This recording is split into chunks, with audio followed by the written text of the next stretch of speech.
As well as being able to create macros, we're really going to want to be able to get rid of them as well. Otherwise, we're going to end up with macro after macro being built up in our personal file or in each of our workbooks and not have a clue how to remove them. Let's take the sample macro file, samplemacro.xlsm, so it's a macro-enabled workbook, and we want to remove the macro within it. Now this particular file contains a macro that runs off a keyboard shortcut, Ctrl-Shift-S, which types "today is" and "you are the best." But I'm fed up with this macro, I don't need it anymore, I want to remove it. So I go to the macros button on developer, which gives me the list of macros.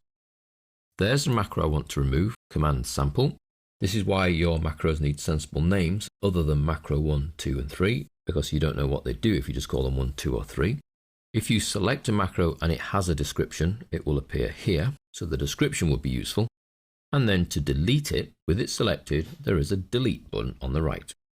If you want to delete the macro, command sample, I do, and it's gone.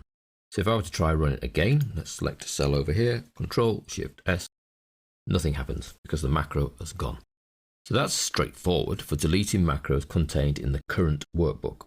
If, however, I go to macros and I see there are 3 others, type my name, type guy, which is in the personal one, and I don't want that anymore, I can choose that and delete, but I can't delete it because it's a hidden workbook. I need to unhide the workbook first. So OK, cancel this dialog box. If we go to View on the ribbons, there is an option for Unhide. If I click Unhide, it lists any hidden workbooks, and the only one currently hidden is the personal.xlsb, which is opened every time I open Excel, but in a hidden format. So I go OK, let's unhide it. Now I can go back to Developer and Macros, and I can see the 3 macros contained within this file, which is the personal file, and I can remove type guy. Are you sure you want to delete the type guy? Yes, I am. Now there are 2 things we now need to do because I've unhidden personal macro workbook. I could accidentally use this as a normal book and effectively destroy my personal macro workbook. So the first thing I need to do is to save it. So the fact that I've now got rid of that macro is actually saved.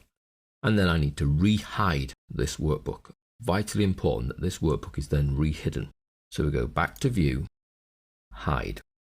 And the personal macro workbook is then hidden again. The macros are still available. If I look on the macros list, I still see the 2 that I didn't delete, but I don't see the type guy one. So to remove macros from your personal macro workbook, you first need to unhide that workbook. View, Unhide, OK. Then I can go through the process of deleting, which is the same as if it was in a normal book. Find the macro in the macro list, delete. And then vitally important, I must re-hide the personal macro workbook, otherwise it will remain unhidden and I could accidentally use it as a normal file. I say that because I have done myself in the past. So it's vitally important that you re-hide that personal macro workbook.